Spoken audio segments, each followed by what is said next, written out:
Hello, welcome to learning world 369. ఈరోజు మనము AN Jagannath Sharma గారి తెలివి కథను గురించి చదువుకుందాం. కథలోకి వెళ్ళే ముందు మీ అందరికీ ఒక విజ్ఞప్తి. మన ఛానల్ని లైక్ చేయండి, మీ ఫ్రెండ్స్కి షేర్ చేయండి, కొత్త వారైతే సబ్స్క్రైబ్ చేయండి. ఇక కథలోకి వెళ్దామా మరి. అనగనగా రత్నపురం. అక్కడ రామకృష్ణుడు అని బాగా తెలివితేటలు గల ఓ వ్యక్తి ఉండేవాడు. తన తెలివితేటలతో ఎదుటి వ్యక్తుల్ని బురిడి కొట్టించి బతుకుతుండేవాడు.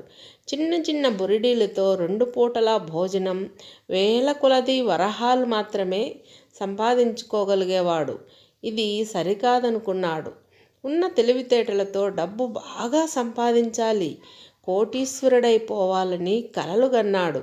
కన్న కలలను నిజం చేసుకునేందుకు ప్రయత్నించసాగాడు. ఆ ప్రయత్నంలో భాగంగా ఒకనాడు పెద్ద వర్తకునిలా వేషభాషలు మార్చుకుని రాజద్వారం దగ్గర నిల్చున్నాడు. భటులు అతన్ని చూశారు. "ఎక్కడి నుంచి వచ్చారయ్యా మీరు?" అడిగారు. "సింహపురి నుంచి వచ్చాను. నా పేరు రామకృష్ణుడు, రత్నాల వ్యాపారిని.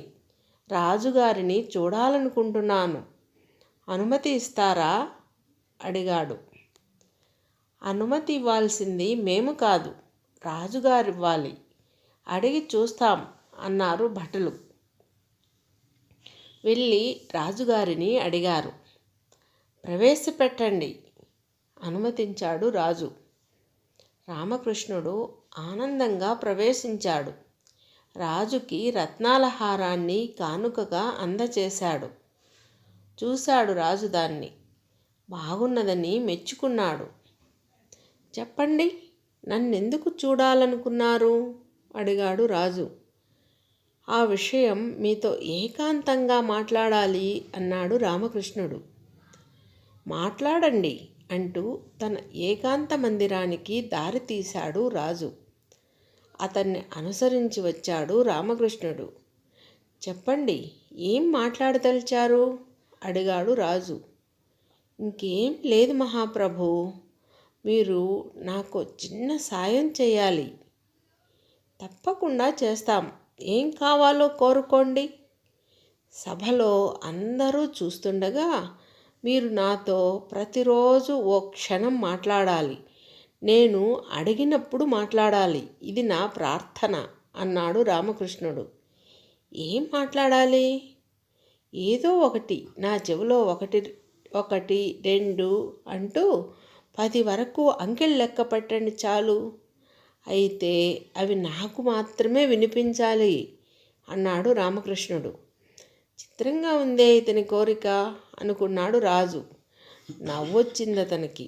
నవ్వుకున్నాడు. సరేనన్నాడు. "మీరు ఊరికే అంకెలు లెక్క పెట్టనవసరం లేదు. మీరు నా చెవిలో 10 అంకెలు లెక్కబెట్టినందుకు గాను మీకు రోజు నేను 500 వరహాలు ఇచ్చుకుంటాను" అన్నాడు రామకృష్ణుడు. "బాగుందిది" అని పగలబడి నవ్వాడు రాజు. 500 వరహాలు ఇస్తానంటే చెవిలో 10 అంకెలేం కర్మ, 25 అంకెలు లెక్క పెడతాను అన్నాడు రాజు. అన్నట్టుగానే సభలో అందరూ చూస్తుండగా రామకృష్ణుడి చెవిలో అతనికి మాత్రమే వినపడేటట్టుగా రోజు రాజు 10 అంకెలు లెక్క పెట్టేవాడు. అలా అంకెలు లెక్కబెట్టినందుకు గాను రామకృష్ణుడు రాజుగారికి 500 వరహాలు ఇచ్చేవాడు. ఓ నెల గడిచింది. ప్రతిరోజు రాజుగారు రామకృష్ణుడితో చెవిలో మాట్లాడడాన్ని గమనించిన సభలోని వారు రామకృష్ణుడు తక్కువ వాడు కాదని, రాజుకి బాగా కావాల్సిన వాడనే నిర్ణయానికి వచ్చారు. ఇంతలో కష్టానికి నష్టానికి దాచుకున్న డబ్బంతా కరిగిపోవడంతో రామకృష్ణుడు కూడా ఓ నిర్ణయానికి వచ్చాడు. దాని ప్రకారం సభలో ఓ అధికారిని పదే పదే చూడసాగాడు రామకృష్ణుడు. చూసి చూసి రాజుతో ఇలా అన్నాడు. "ఏది, అంకెలు నా చెవిలో లెక్క పెట్టండి." రాజు అంకెలు లెక్క పెట్టాడు. "చాలు" అన్నట్టుగా వారించాడు రామకృష్ణుడు. వారించి మళ్ళీ అధికారిని చూడసాగాడు. సభ ముగిసింది. రామకృష్ణుడు బయటకు నడిచాడు. అతన్ని అనుసరించాడు అధికారి. నేనేం తప్పు చేసేనయ్యా, నా గురించి మీరు రాజుగారు మాట్లాడుకున్నారు? అడిగాడు అధికారి. ఏం తప్పు చేశావో నేను చెప్పను, నీకే తెలుసు. అది నిజమా కాదా అన్నది రాజుగారు నన్ను అడిగారు, తెలుసుకుని చెబుతానన్నాను అన్నాడు రామకృష్ణుడు. అధికారి రాజుగారికి తెలియకుండా చాలా తప్పులు చేశాడు. ఏ తప్పన్నది అతనికి కూడా అంతు చిక్కడం లేదు. ప్రమాదం నుండి గట్టెక్కాలనుకున్నాడు అతను. ఆధారంగా రామకృష్ణున్నే పట్టుకున్నాడు. తెలియక ఏదో తప్పు చేశాను, మీరే నన్ను కాపాడాలి అన్నాడు అధికారి. 1000 వరహాలు రామకృష్ణుడికి లంచంగా ఇచ్చాడు. సరే, నేను చూసుకుంటాను అన్నాడు రామకృష్ణుడు. మర్నాడు రాజుగారితో అంకెలు లెక్క పెట్టమని అడిగి రాజుగారు అంకెలు లెక్క పెట్టడంతో బయటికి వచ్చాడు రామకృష్ణుడు. అధికారి అతన్ని అనుసరించి పరుగునొచ్చాడు. రాజుగారు నిన్ను క్షమించారు, నీకింకేం భయం లేదు అన్నాడు రామకృష్ణుడు. కృతజ్ఞుణ్ణి ఆనందించాడు అధికారి. అప్పటినుంచి అదే పనిగా సభలోని మంత్రి సామంతుల్ని, రకరకాల అధికారుల్ని రామకృష్ణుడు చూస్తూ ముందు రీతిలోనే లంచాలు గడించసాగాడు. 10 కోట్ల వరహాలు సంపాదించాడతను. అనుకున్నట్టుగానే కోటీశ్వరుడైపోయాడు. అయిన దగ్గర నుంచి తను చేస్తున్న తప్పు అని తెలుసుకున్నాడు. అక్రమార్జన ఇంట్లో ఉంచుకోవడం ఇష్టం లేకపోయింది అతనికి. రాజును కలిసి జరిగిందంతా వివరించాడు.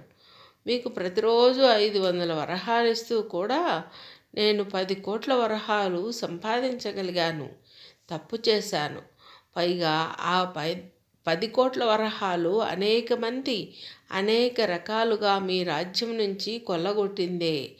అంటే ఆ డబ్బు మీదే, మీరే స్వీకరించండి అని 10 కోట్ల వరహాలు రాజుకిచ్చే అందజేశాడు రామకృష్ణుడు. అతనిలో వచ్చిన మార్పునకు ఆనందించిన రాజు రామకృష్ణుణ్ణి సామంతునిగా చేసుకున్నాడు. ఓ రాజ్యానికి అతన్ని రాజుని చేశాడు. అంతేకాదు, తనకి ప్రధాన సలహాదారుగా కూడా నియమించుకున్నాడు. అందుకే అంటారు, నుయ్యి తవ్వుతుంటే కాసుల బిందెలు దొరికినట్టు తెలివిగలవాడు పెద్దగా కష్టపడక్కర్లేకుండానే డబ్బు సంపాదించగలడని.